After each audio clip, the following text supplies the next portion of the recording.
Hey, welcome back to the Red Gym. Today we're going to go through a warm-up series and some stuff on warm-ups that I think that people tend to make errors upon. But before we get into that, Grit Gym is a strength and conditioning facility in Iowa City, Iowa, where we help people get very, very strong while also getting very, very durable. And what I mean by that is the avoidance of injury and making sure to create durability in your body so that you prevent injury in your future. But part of not being injured is getting a proper warm up and that is specific and tailored to your body. And one of the things that we're going to do here is make it a very general warm up because we're doing it with me, not with you. Until you come in and get your strategy session, we really don't know what is going to work best for you. So I encourage you to sign up for a strategy session on the website. The button is down there somewhere around. You just click there and then you click Get Started on the website, and that takes you through what it takes to come out here and do a strategy session. Once we get into the strategy session, we're going to do a health history, figure out where you are, where you want to go, and where you have been, where you want to go, and where you are right now. Because even if you pulled out a map, unless you know where you are right now, it's not going to help you at all. And you have to know where you have been to figure out where you are here and how you're going to get there to where you want to go in the future. But the first thing that we're going to do is some foam rolling stuff. So I have some different types of implements here, and there's all kinds of different things that you can use. And I don't think foam rolling is necessarily as pivotal as people would make it sound. Like foam rolling has become synonymous with a warm-up, so much so that you would be a heretic to say against it. Now, the pendulum is just swung a little bit too far. People are spending an hour on their foam roller before they get going. The foam rolling should take 5 minutes at most. Hit 2-3 spots, move on. You want to do a comprehensive roll, should be bang, bang, bang, and be done. It should just, maybe 3 rolls on each part of your body and then you move on. But a couple other things that I want to really get through is in a warm-up, you should have your shoes off. You should not have your shoes on when you get into a warm-up. We want the sensation at the bottom of the feet. We want a little bit of a warm-up here. I'm not saying that you want to go into your workout with no shoes on. This could be a huge mistake. It could really get you injured, like a reverse lunge where you kind of tend to beat up on the toe, or a sled push where you're really toeing off, and it's just not a good idea. But certain things like deadlifts and certain squats, and certain people are going to do better with their shoes on anyway. But one of the first things we're going to do, I really prefer the spiky ball for the bottom of the foot. I'm just going to start on the medial side and kind of work out, and I'm just going to roll around on the bottom of my foot. I don't think this is outrageously complicated. You're just putting pressure on the muscle and good things happen. So we're just going to put a little bit of pressure on there, and I'm doing this in real time. This is about how much time I spend on that. Okay, when I'm done with that, I might do some stuff up along the wall with the lacrosse ball, but for today, I'm just going to hit a few different spots. One spot with the lacrosse ball, I'm just going to kind of put it in my glute, and I'm going to roll around just a little bit. And this is real time. This is about how much time I spend on this. Okay? And all you're doing is putting a little bit of pressure on the muscle, and all of a sudden, the body says, okay, well, we'll give you a little bit more space to move with it. Okay, and it ignites the recovery process, it ignites some blood flow, and I think that's what's really going on, is you're just moving fluid around. Okay, once we're done with that, what I really like about one of these things called the Acu mobility balls is that you can really pinpoint some spots, and I'll see if I can tilt this down just a little bit so you guys can see a little better. But you can really pinpoint some spots, like in the back side of your shoulder here. This is a tough one for people to get to. So you find that scapular spine, that's that bone right there. Okay, it's all part of your shoulder blade. Okay, you find that, you go right below that with the ball, and you're gonna lay down. Now you're gonna get that in there, and now we're gonna go internal and external rotation. Now I think something that you can play with is internally rotating and reaching up to the ceiling like so, getting a little bit more internal rotation in that shoulder if you need more internal rotation. Not everybody does, but it's almost like the second coming of Christ to find somebody that doesn't. And then you can kind of work around and across the body. Now, something to emphasize, I'm not laying directly on my back like this. Does that show it? All right, I'm putting it behind my shoulder and I'm rolling up on it so that I can dig some pressure in there to pull around to my arm. All right. Beyond that, I might do some work with my calves. I might do some work on my adductors because I tend to be stiff there. I might do some work on my pec with the foam roller. But I'm not going to hit every single part of my body. And if I do, I just want to make it quick. I don't want to spend, like, you guys don't want to be doing these marathon foam rolling sessions. You don't want to be spending a marathon warm-up. The warm-up is there to engage the body so that the body gets primed, the body gets ready. There's a few things that we do. I would still do foam rolling on somebody that already had really high quality tissue, because if they've been standing for long periods of time, the meniscus of the knee isn't in a very good position to be moving around on. And if you've been sitting for a long period of time, then your lower back is definitely in a compromised position that you don't want it to be. So we need to give some time for this to wake up. We need to give some time for the knee, the meniscus to go back to normal, so that you can move around and do your thing. All right, so now that we've worked on those just a little bit, now I want to hit just a few really quick mobility drills. I do not want to try to mobilize every single joint. There seems to be a real lack of clarity around what mobility really is. Mobility is not flexibility. Mobility is not how far you can move a joint. Mobility is integrity within a range of motion. It is more in line with stability than it is with flexibility. Flexibility is just the range that you can hit. Mobility is about integrity within the range that you can hit. So once you're beyond a certain range, you're no longer in a point where the joint still has integrity. It's falling apart. You're pushing it into an injury. We do not want that. It's almost sickening how people are like, no, you need more mobility. You need more mobility. It's like, nobility and mobility are two different things, asshole. I saw the other day, they were in a deep squat, and their trainer was like mounted on top of them, like as if they were riding a horse. And they were like, mobility, you gotta push yourself further down. And they were laughing about it. And I was like, this is an idiot, first of all. And this is a person that gets people hurt. This is the opposite of what we want to do as fitness professionals, and the opposite of what you want in a fitness professional. So keep yourself healthy. Mobility is not about going as far as you can. It's about how far as it's about the integrity within the motion that you are using. So once we get beyond that, we're probably going to do some kind of ankle mobility drill, some kind of shoulder, some kind of breathing drill. The first thing that we're usually going to do is a breathing drill, because we want to reset that zone of apposition. So for someone like me, like very, very easy one to do is you pull your knees up to your chest, hands on your stomach, and you do 5 big deep breaths. So we're going to take a big deep breath in, fill up that, and then force all that air out of your lungs. And what we're doing there is we're trying to drop that diaphragm so that we're more likely to use our diaphragm when we pull over here. Your diaphragm is the first core muscle to kick off. It is your most significant core muscle, and it's a really easy argument to make because breathing is pretty important, right? So the better that drops, the better everything else is going to go. Really, when you're pushing a sled, when you're doing goblet carries, when you're doing these drills where it's kind of hard to breathe, that's what's going on. All your breather muscles are taken over, and now your diaphragm has to do its job, but it's not used to doing it. That's why the sled is such an amazing conditioning tool, because it makes your diaphragm do the job. It makes everything else do the job. And besides that, your heart rate's just going to go through the roof while that is all happening. That's why the sled is such an amazing drill. So, all right, from there, we're going to move on. I'm just going to go ahead and grab mine. A little cheat sheet here. This is the warm-up I'm doing now. So we would go through prone lat mobility drill, where I'm hanging from the rings down there, so we'll skip that. All right, then we're going to go into knee flex lateral rocking. So one knee is going to be down and shifting into this hip, kind of in a push-up position with one knee down. I want to shift my way over to get a stretch in that hip, and then I relax. And then I shift my way over, and then I relax. And I shift my way over and relax. And I'm just going to do that 6 times. 5, 6, and I switch to the other side. You might be able to see a little bit better from here. So I'm shifting my weight over, getting a stretch in my left butt cheek, and relax. It's not just getting the left butt cheek. We're getting a lot of stuff here. But that's where you're going to feel it most. All right, and then we're going to move to a side lying internal-external thoracic rotation. So I'll move back a little bit so you guys can see this, but I'm going to use this underneath my head. This will work better. I'm going to use this underneath my head. I'm going to use this underneath my knee. Really, you can do this without either of these, but it works a little bit better. I'm going to drive my hand up to the ceiling. I'm going to look back behind me. I'm going to reach overhead, instantly rotate back behind my butt.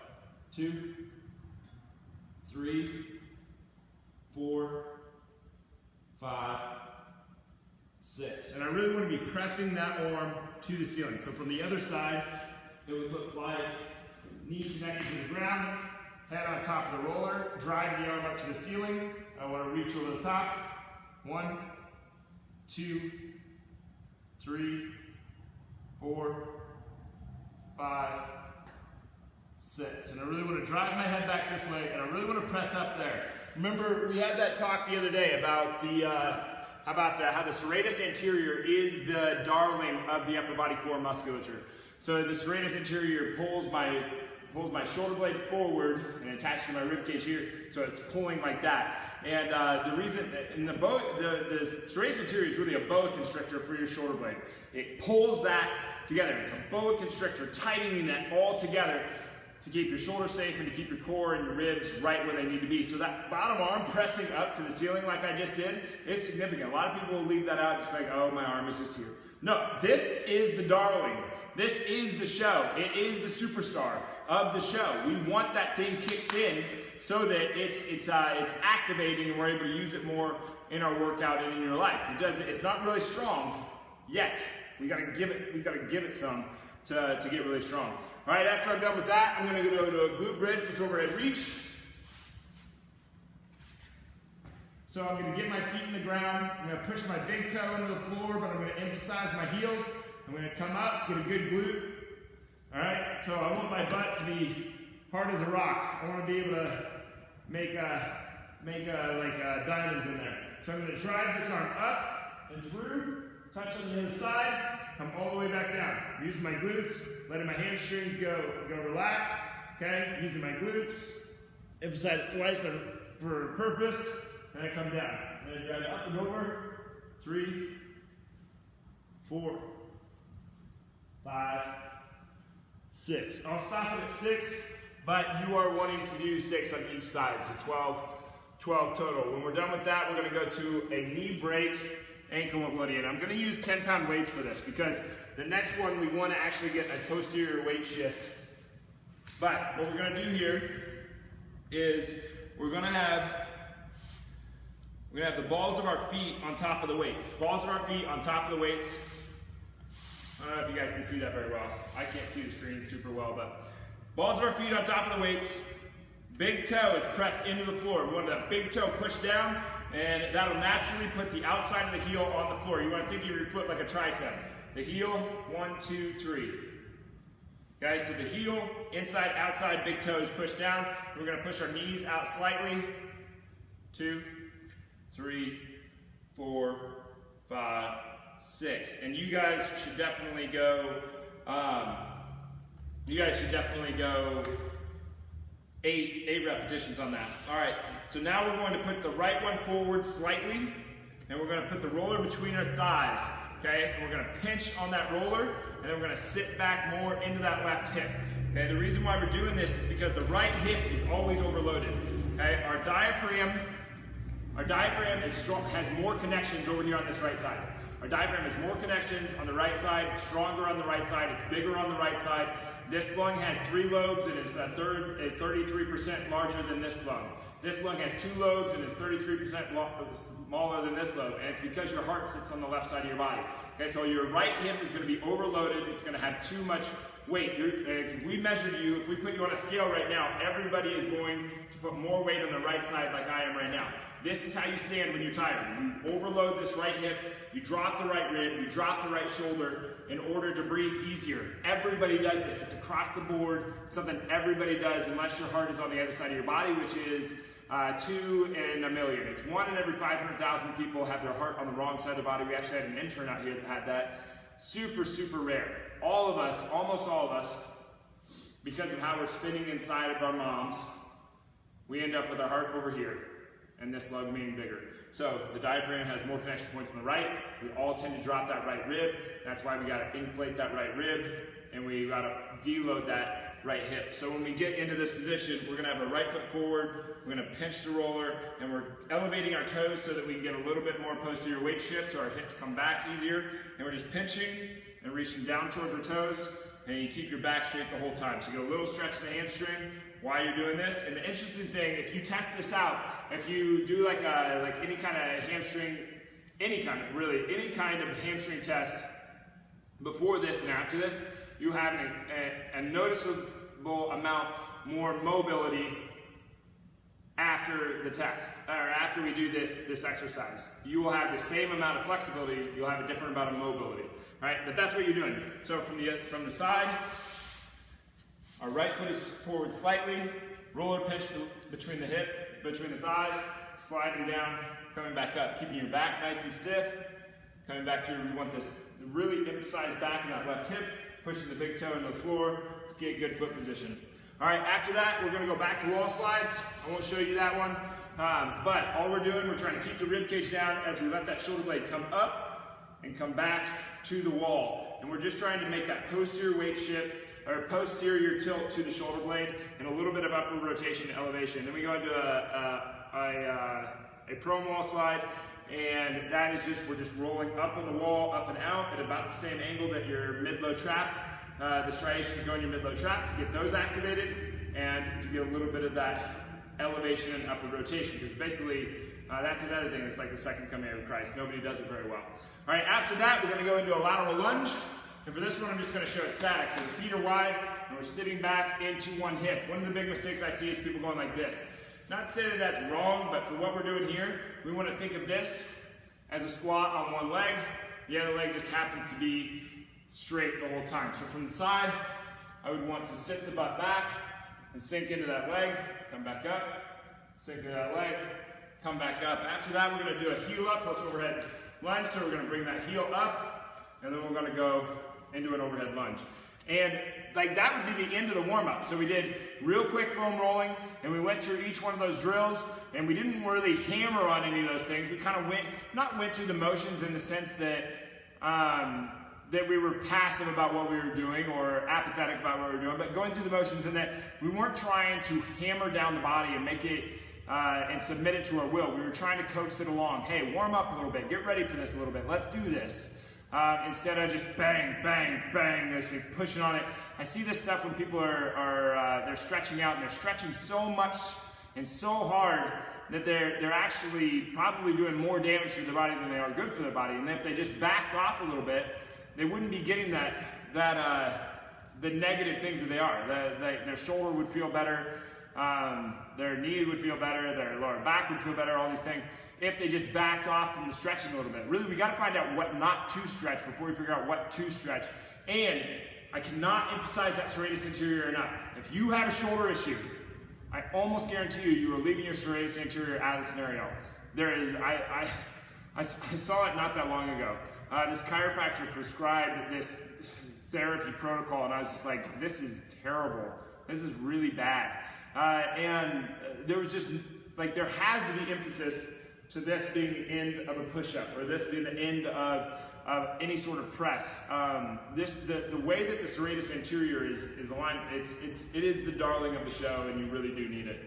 But that's a little bit on how to warm up. You could use this, you could refer back to this video if you needed a day of active recovery. Do all the things that I just did in a row and do it 3 times over.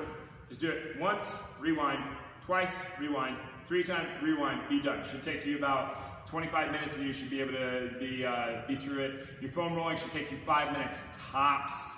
If you are spending more than 5 minutes on your warm up, you either need to just go take a nap, or you need to quit the foam rolling. Like, your body does not need that much foam rolling. It is not a band-aid. It does not help you heal. It might help ignite the recovery process, but it doesn't actually bring healing to where you're trying to what you're trying to do. There's a point where just more foam rolling is just more foam rolling. It's not really helping anything. What else? Also, always warm up barefoot. Take your shoes off. You want the sensation in the bottom of your feet, but once we get that stimulation, we're done. You throw the shoes back on unless you're doing a deadlift or a squat, and even then, you might still want your shoes on depending on your foot. What else did we talk about? I think that was basically it. Don't fall in love with your foam roller. Hit the things and move on. Don't try to submit your body to your will during your warm up. Get what you can and leave it alone. Coax it along. Always take your shoes off before you actually start your warm up. I really suggest rolling out the bottom of your feet. That should just be a non-negotiable. You just always do it. But anyway, I hope you guys got something out of this. Please like, comment, share. Any questions that you have, you can write down below. And I think I'm going to start doing these more on Wednesday, kind of showing like different kind of warm-ups, and maybe we can get Rachel in here and she can walk around with me and I can show more of them. But this was a hot one. It's getting warm today. So anyway, thanks for being here, guys. Really appreciate it. We will see you soon.